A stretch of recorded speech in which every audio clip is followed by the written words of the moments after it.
There is an argument used against the existence of God that is by far the worst objection I've ever heard. You won't find it used among professional philosophers, but instead, I tend to encounter it in great amounts online among laymen. When theists argue from cosmological or contingency arguments that God created the universe, the worst reply a skeptic can make is, who created God? What created God? If God did indeed have a beginning, by the simple logic of cause and effect, there had to be an agent separate and apart from the effect that caused it. So then I want to know where God came from. Who created God? Who created the person who created God? Who created the person who created the person who created God? Design is dead, otherwise one must explain who designed the designer. Who created this God? This, in my opinion, is by far the worst objection ever made by a skeptic. And I don't even need to appeal to theistic philosophers to point this out. I can refer to atheist philosophers like Michael Ruse, who highly agrees. Now, for those who may be wondering why this is such a bad objection, the basic reasoning is there is no thought put into it. Just because we can argue the universe was created, that doesn't mean we imply that everything needs a creator to exist.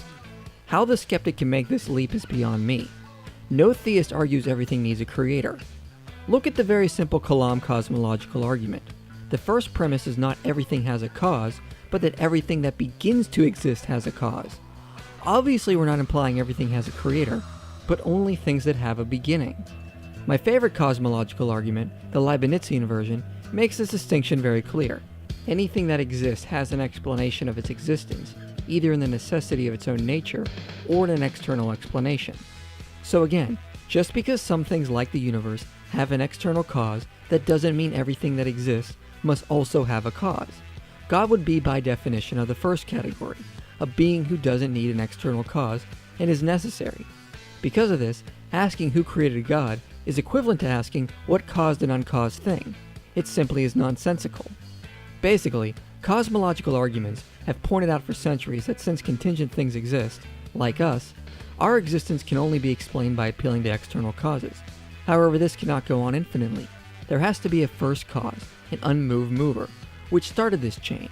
Whatever this is, it would be necessary, not needing to be created, which is who we theists would then call God.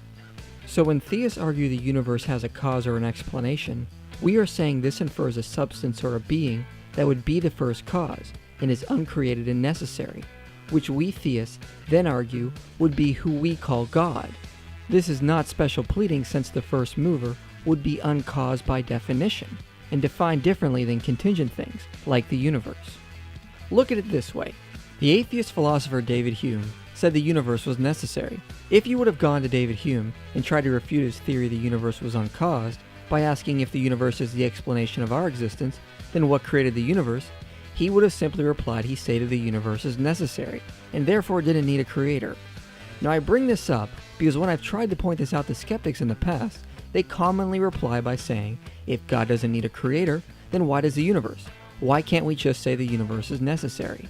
Well, this was a prevalent belief of atheists before the 20th century, but the observable data in cosmology and physics has strongly refuted this possibility.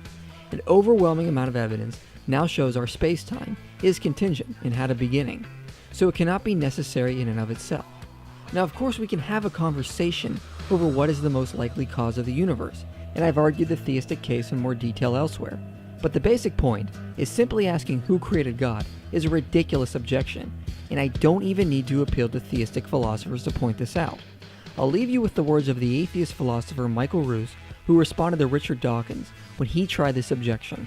Yeah, philosophy 100 undergraduate response, what caused God? You know, we've all done it. We've all been there. And, it's a good question, but, it's not the end of the argument. Dawkins then triumphantly says, there you are, bad argument, let's move on. You know, and I know, that Christians, St. Augustine, certainly St. Thomas, spent a hell of a lot of... they knew this.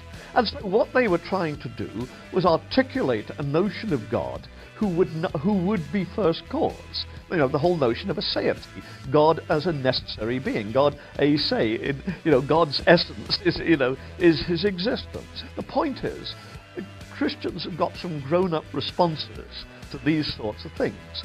And I think that Dawkins does a serious misservice to the cause of non-belief by not being prepared to take seriously the kinds of things that believers believe in.